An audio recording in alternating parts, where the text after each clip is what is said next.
Le président de l'exécutif Gilles Simeoni a voté ce matin à Bastia. Le nouveau président de la République s'était dit prêt à travailler avec lui sur les enjeux qu'il défend, même si sur la langue corse notamment, Emmanuel Macron était resté très évasif lors de son passage sur l'île.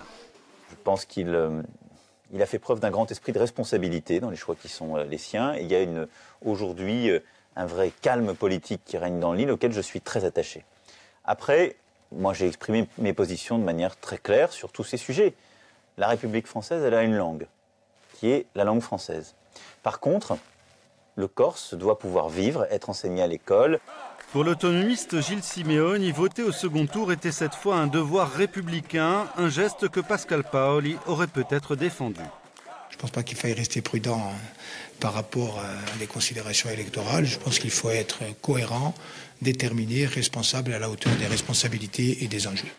Mais pour les indépendantistes de Corsica Libre, au premier rang desquels le président de l'Assemblée de Corse, Jean-Guy Talamogne, comme pour ceux du Rhino, où l'abstention s'imposait face aux positions évanescentes du candidat favori sur la situation insulaire, comme celle-ci, exprimée sur notre antenne.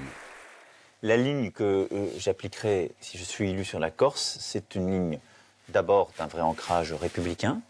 Moi j'y suis attaché, mais je suis attaché à la diversité dans la République.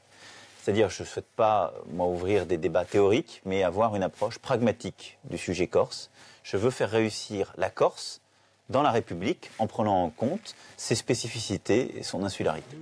Respecter les spécificités de l'île tout en restant pragmatiquement dans le cadre de la République, c'est en gros ce qu'ont promis aux Corses tous les prédécesseurs d'Emmanuel Macron à l'Élysée.